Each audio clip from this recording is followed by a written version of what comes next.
You probably want to get Monty to turn the TV off. Why you tell me to say let's go?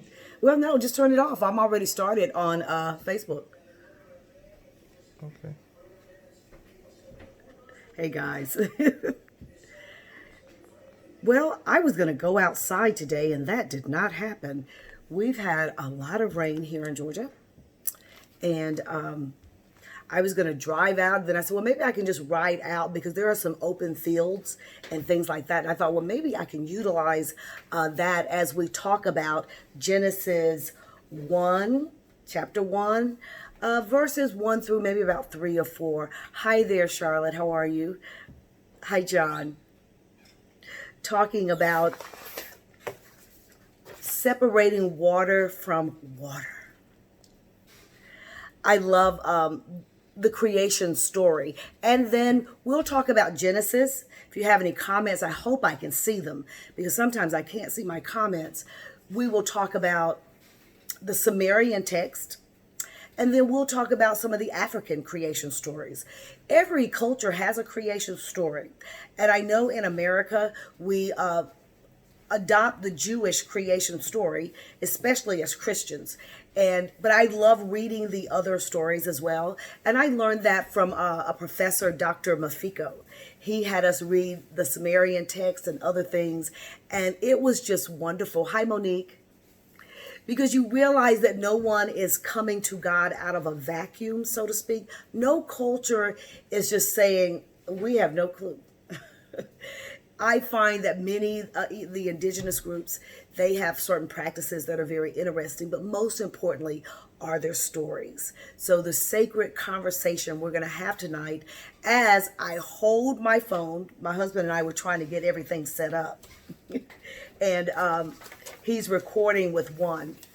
I'll make one complaint. Facebook. If churches are trying to utilize your space for their service, their Sunday service, for sacred conversations is what I call Bible studies. We just talk about the text and we go from there. If you're cutting us off, like on my main church page, I now have to schedule.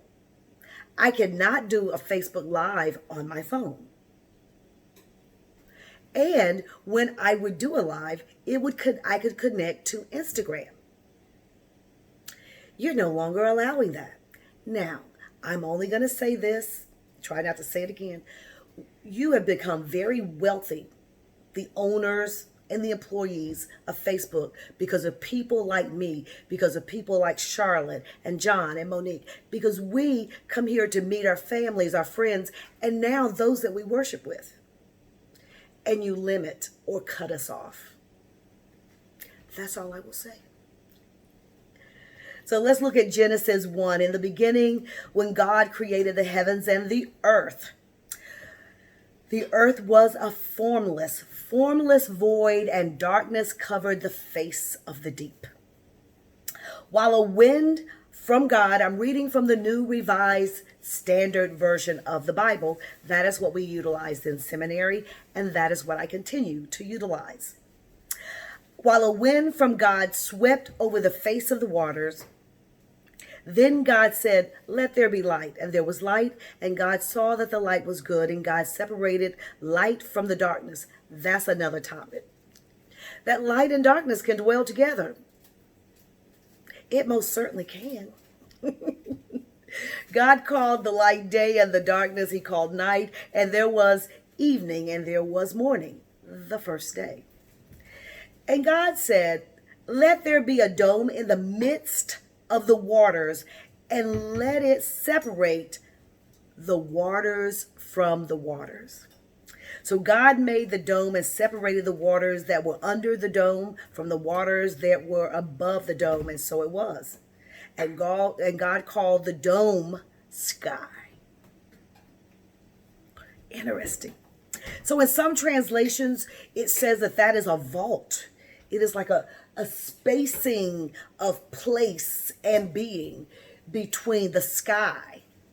Not the water, but the sky is the actual dome that keeps the water, the ocean, separated from the waters above. That's what it says.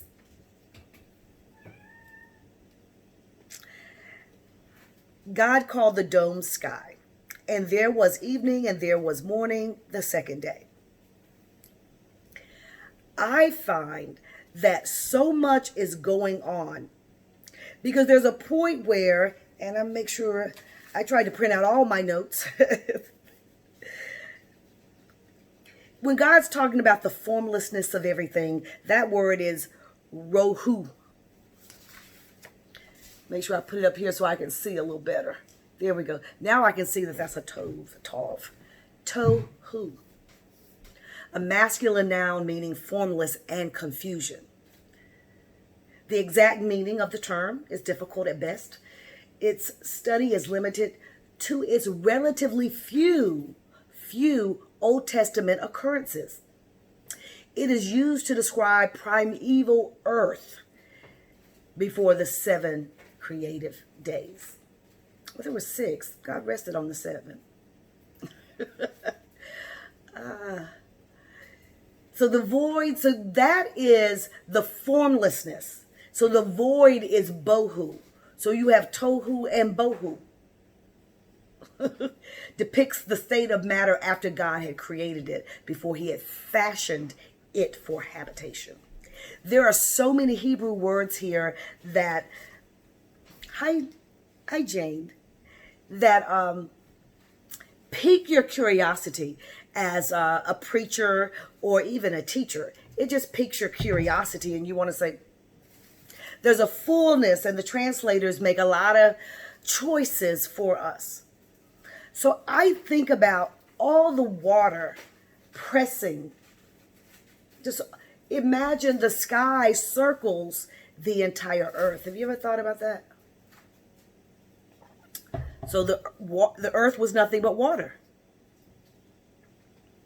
And God separated water from water, just like God separated light from darkness. Not that either one of them were bad. Not that the water was needless, that was needed to go above in the dome. Any more important than the water that's underneath. Hi, Ken. How are you?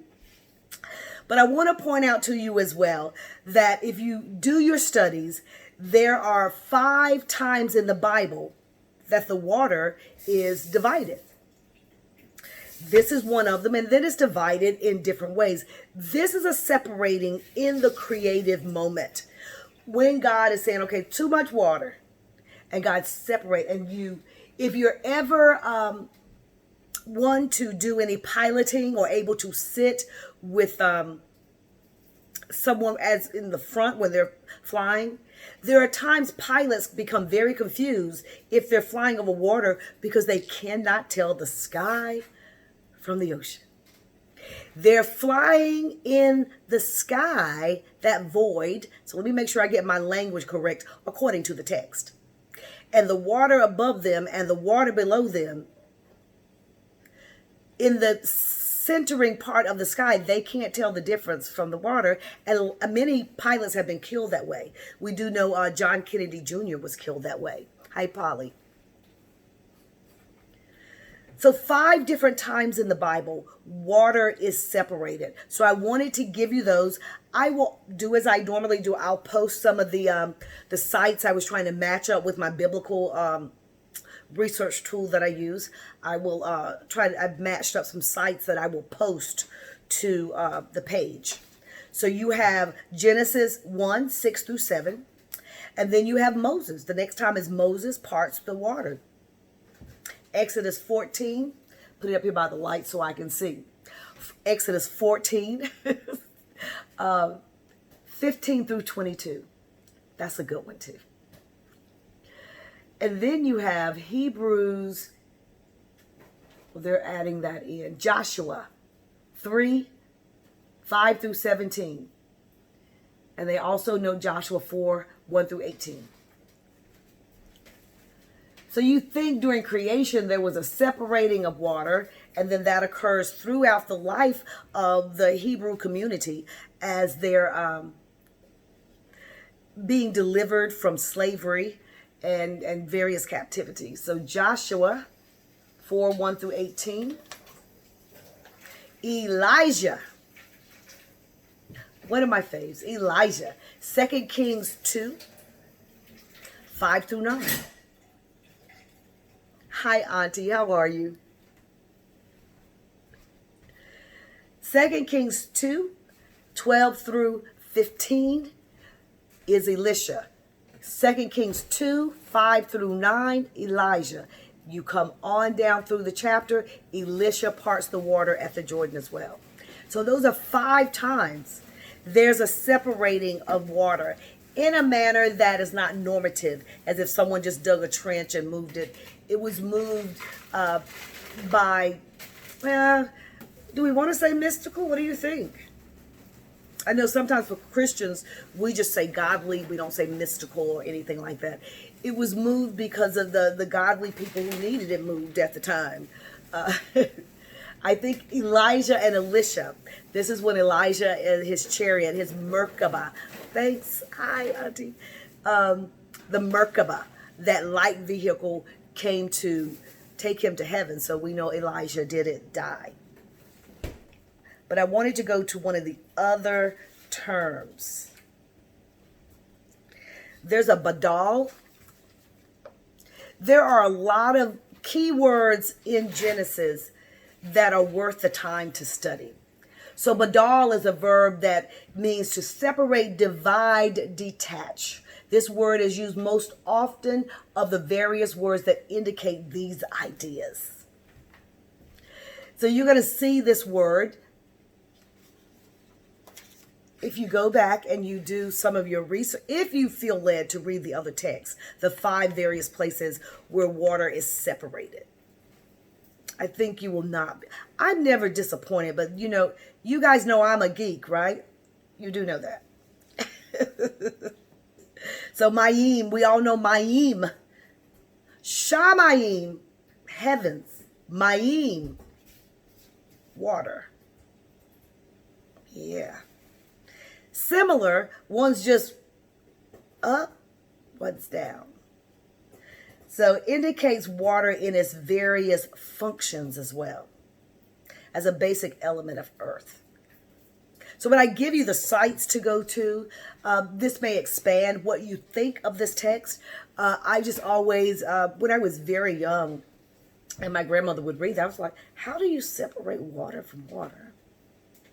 And we do know we can watch that happen when we boil water, because there's a steam that comes up and it separates the water from the water. So most theologians believe before that separating, there was a warmth and there was a thick humidity, and not a rain, but if you live in Georgia, you know what I'm talking about. That humidity is so thick when you go outside, everything just sticks to you.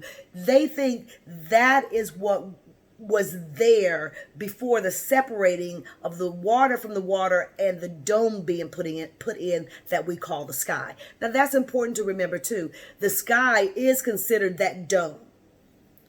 So if you go, and I didn't Google that, if you go where Jesus is talking about the Lazarus, the poor man, who laid at the rich man's gate, it says that he went up to the bosom of Abraham, but Abraham was not in heaven per se. He was in but like a dome. Yeah, there you go. All of the dots connect with the text as you go along. All of the dots do connect. So when I was going to touch on, we talked about the tohu, the bohu.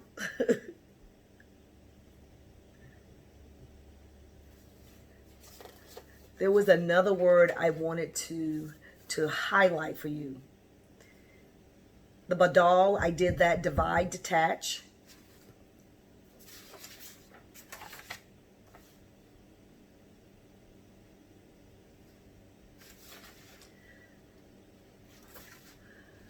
Trying to find my word here. And I put on my really strong glasses and I'm still not seeing it.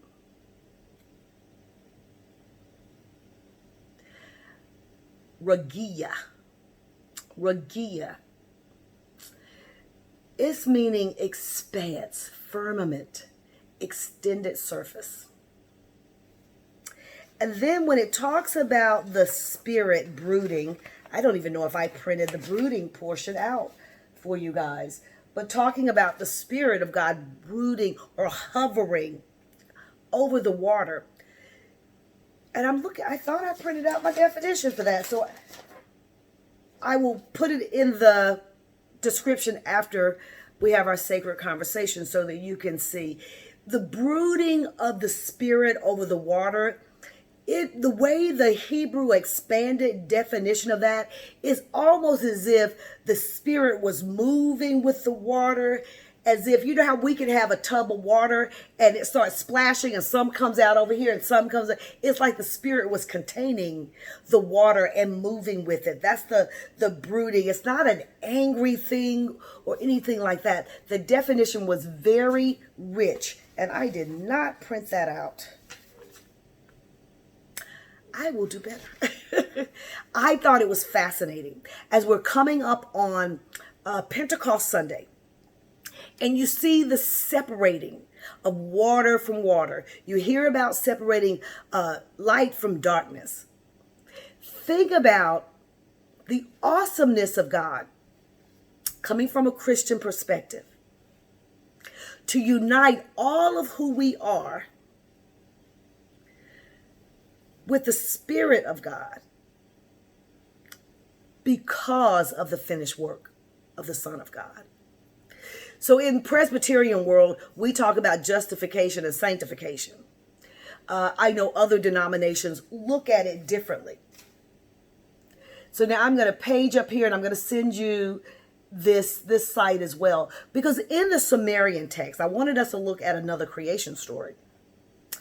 In the Sumerian text, it talks about when the gods like men bear the work and suffered the toll of the gods was great. Now, everywhere, if you notice in Genesis, the English is God. The Hebrew is Elohim, masculine, plural. So if I reread that, in the beginning, when the gods created the heavens and the earth was formless, void, and darkness covered the face of the deep, while a wind from the gods swept over the face of the waters. Then the gods said, "Let there be light." Be totally different because it's translated singular, but in the Hebrew language, it is in actuality plural.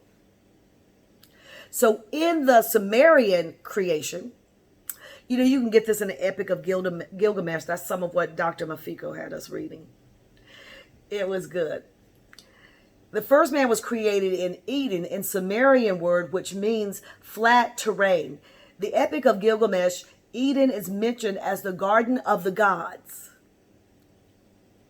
and is located somewhere in Mesopotamia between the Tigris and the Euphrates. So, Eden is mentioned in their creation story. How many of you knew that? I found that to be very interesting.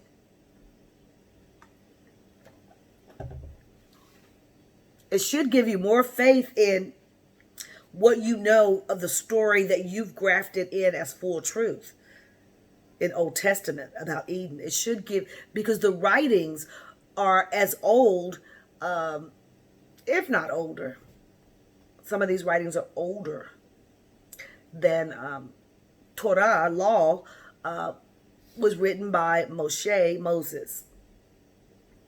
So,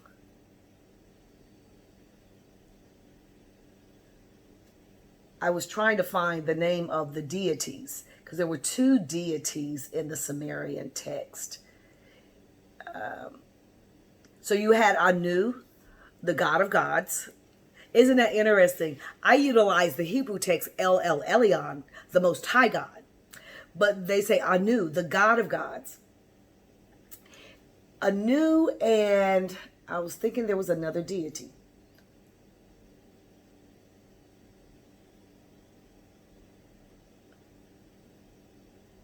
Anu agreed that the labor was too great And Anu's son, Enki, proposed to create man to bear the labor. And so with the help of his sister, of his half-sister, Ninki, he did. A god was put to death, and his body and blood were mixed with the clay. From that material, the first human being was created in likeness to the gods. Interesting.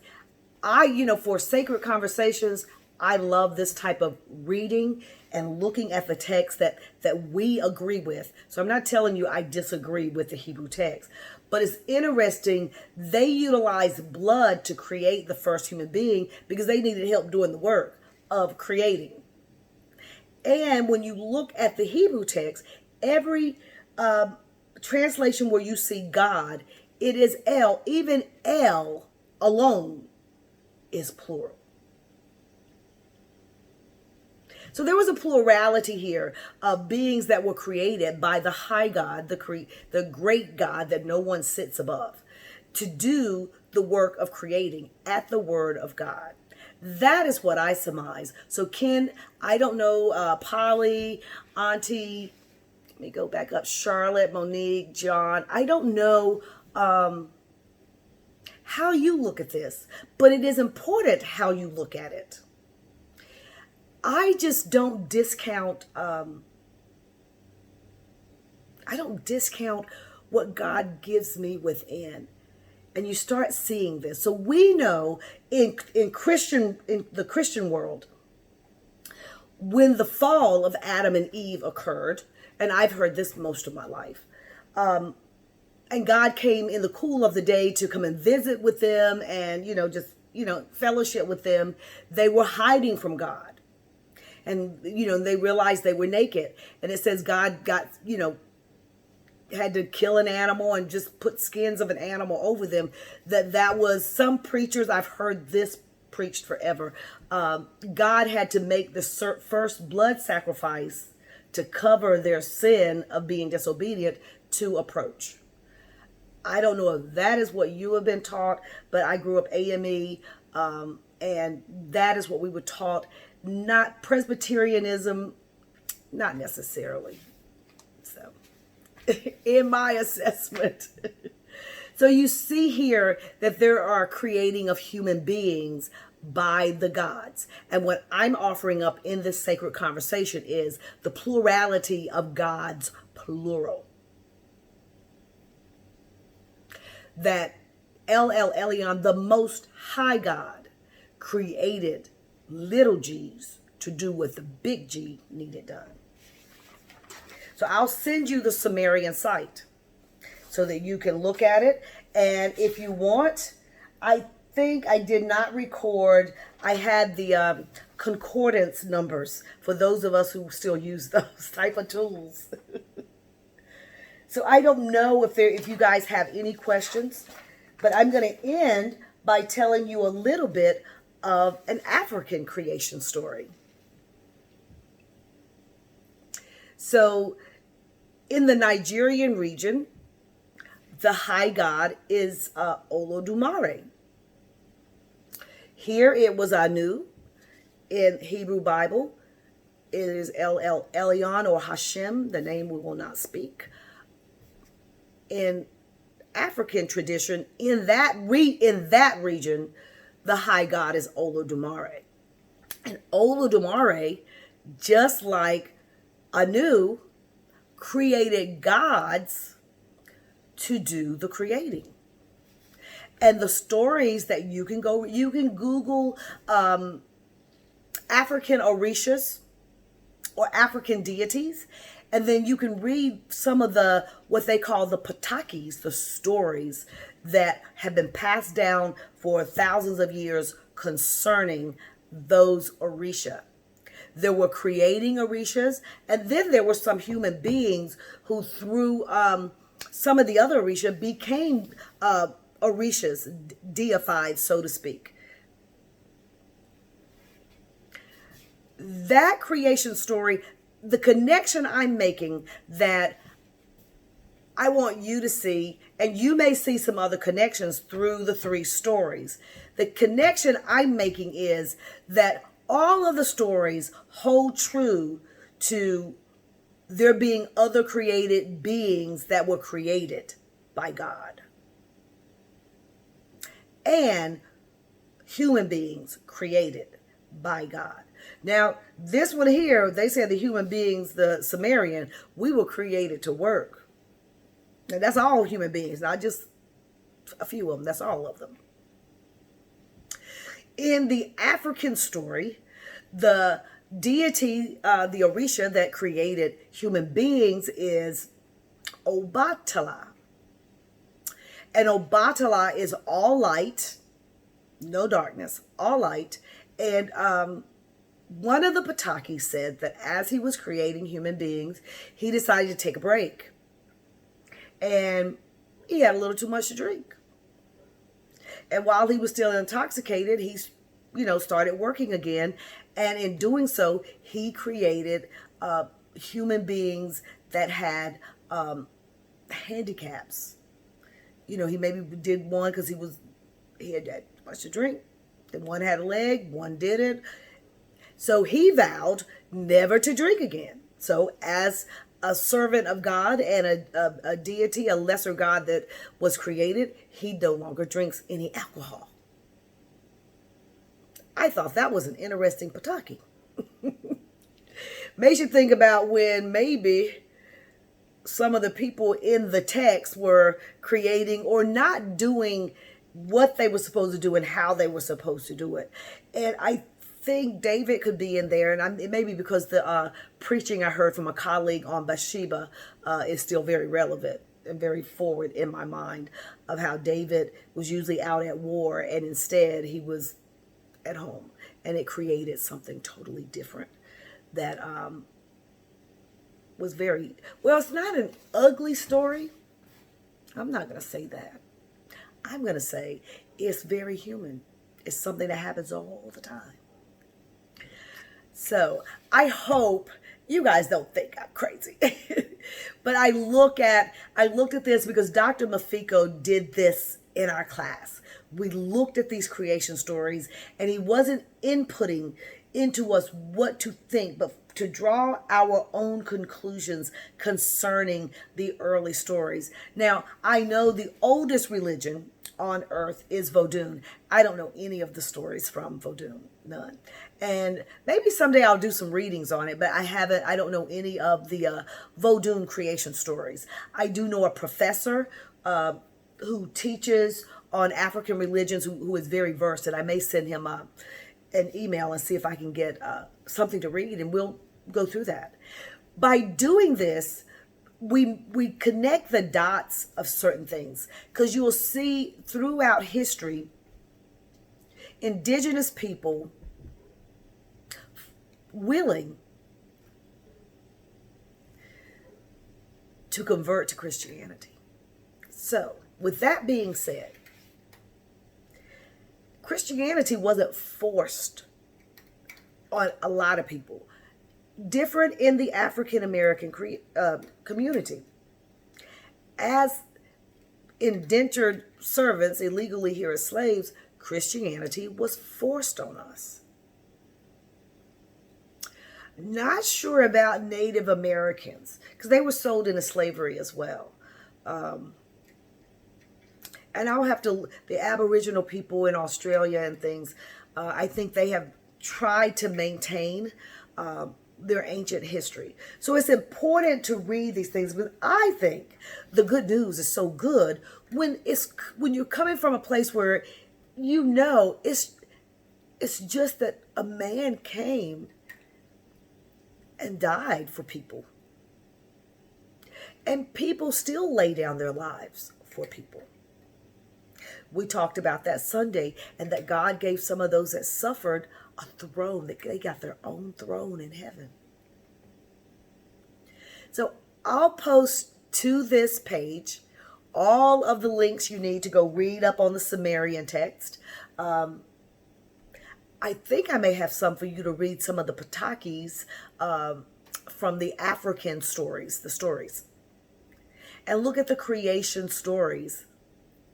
And understand while Moses was fortunate to be sitting at the feet of God and getting the stories right from God, was like, let me just clear it up, okay? Let me just clear the story up. And I will post the Hebrew words that I highlighted. So when you pull up you're exegeting and you pull up, it just lays out all of the Hebrew language. You look at it and you can read it in the order. But then you have to make a decision as a translator. So this particular translation says that the Spirit of God moved over the water. Some of the texts, the translations say hovered. Some say brooded. That's why I'm going to post those words. And you can read it. And then you can understand as a child of God, well, what choice would I make? If I were translating the sacred text, what choice would I make? I think about that all the time. And I told you last week, Eved for slave, my new translation is employee. Because employees are being treated just like slaves these days, all around the world. All around the world. So, all right.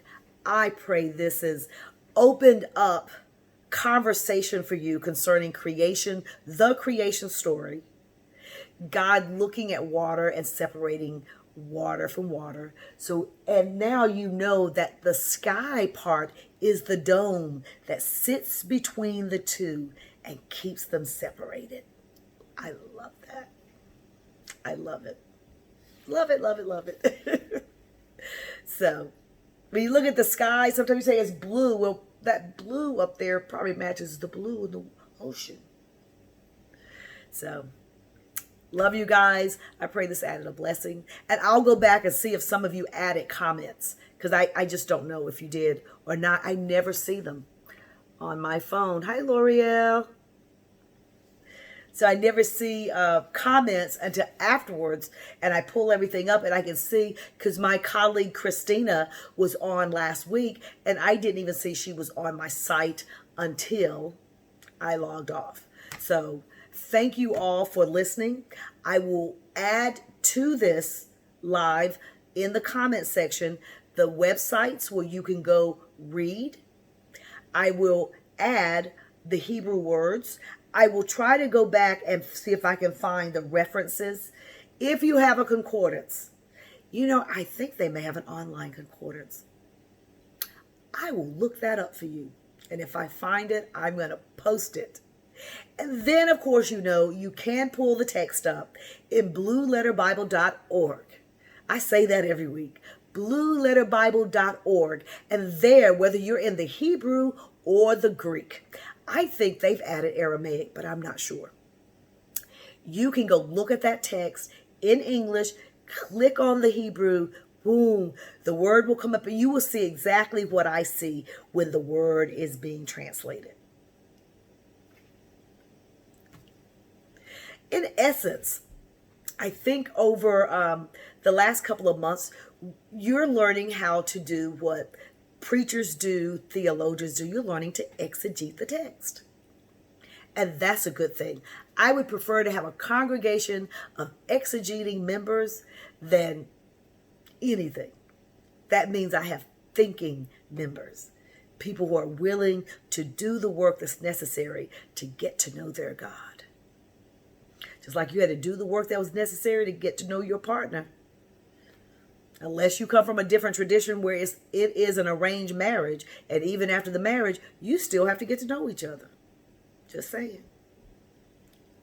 Okay, I'm going to stop chit-chatting.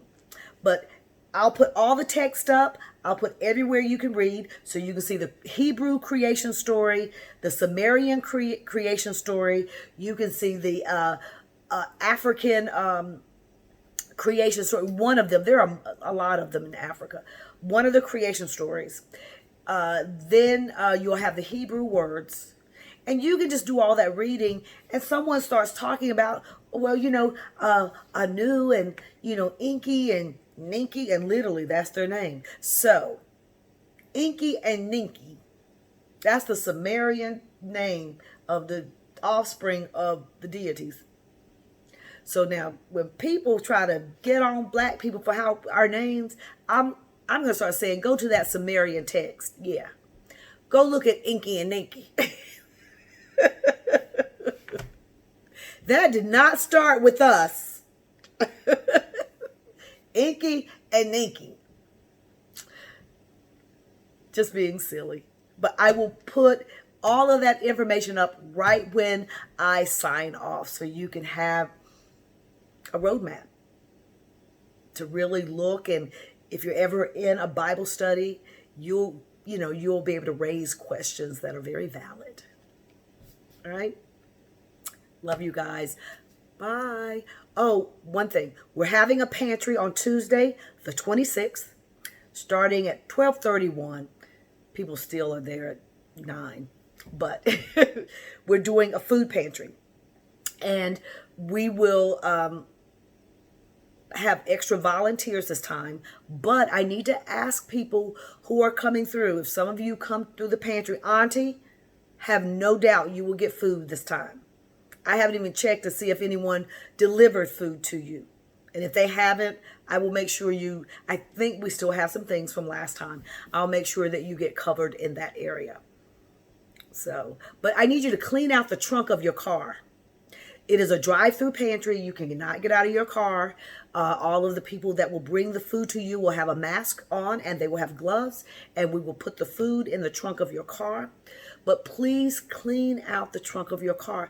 I kept smashing my thumb over and over and over again, and it was very painful. It's starting to heal now. But when you're in the throes and you have 40 cars in the driveway and we're just trying to get food in, you're just like, ow, and you keep going. So at least move over, because we put pretty, big boxes of food in your car, or clear the back seat you have a space, because we're going to have eggs and butter and milk and things again, but you need to clear a space because you may not want your eggs to go in your trunk. So just clear your trunk. So Charlotte, Pastor Caldwell, can keep her thumb. That little thumb was hurting so bad. So bad. All right, guys. If I don't see you anymore on here, I know I will see some of you Tuesday for the pantry. L'Oreal, I'm waiting for them to come back for a time to meet you, since you're not able to make it Tuesday. Auntie, you better make room in your freezer. That's all I'm going to say. Love you guys. Bye.